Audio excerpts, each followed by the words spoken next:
Hi, this is Warren Buckleitner, and today I'm looking at the MacBook Pro versus the MacBook Air. Last October, my MacBook Air died, so my upgrade was involuntary. That meant goodbye MacBook Air and hello MacBook Pro. In this video, I'll share what I've learned about my new MacBook Pro. First thing to know is there are several models of the new MacBook Pro. I went for the absolute cheapest with 256 megabytes of storage and no touch bar. Now the 13-inch model, which I have, doesn't have some features that might be nice, such as fingerprint recognition or the ability to have one-touch Siri access. Here's a look at my home setup. I'm using a Bluetooth keyboard and a $20 Logitech mouse. Now the first thing you're going to notice when you start your new MacBook Pro is the graphics. The screen is incredibly bright to the point where you almost need sunglasses. And it's really clear. It's retinal display, that's what Apple calls it, and the pictures really look amazing. This computer is great for things like FaceTime and watching movies. I found the compact size to be very transportation friendly, also great for airplanes or trains. So here you see my old MacBook Air side by side with the new MacBook Pro, and you'll swear that the screens are different sizes, but they're actually exactly the same. What's different is the actual body of the computer is slightly larger on the MacBook Air. It's also slightly heavier, about a half pound, but you can hardly notice it.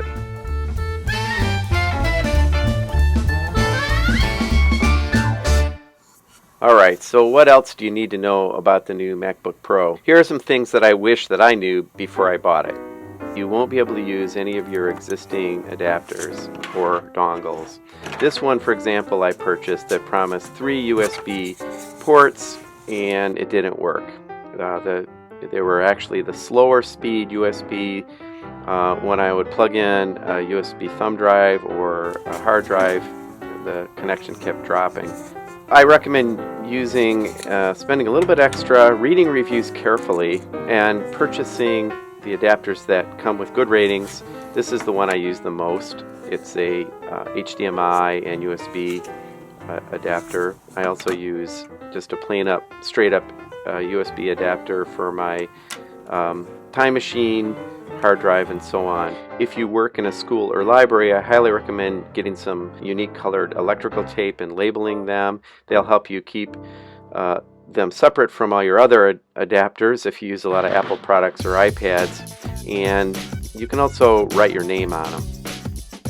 Now that USB port is really important, and because it lets you use your existing adapters to plug in an SD card, a micro SD card, or a thumb drive. For video, it's great because you can pull your SD card right out of your camera, put it into your adapter, and port it right through to your 1 terabyte hard drive. Okay, so that's enough of the USB-C. The other thing Apple did to drive you crazy was they came up with a completely different power system. It requires a new adapter.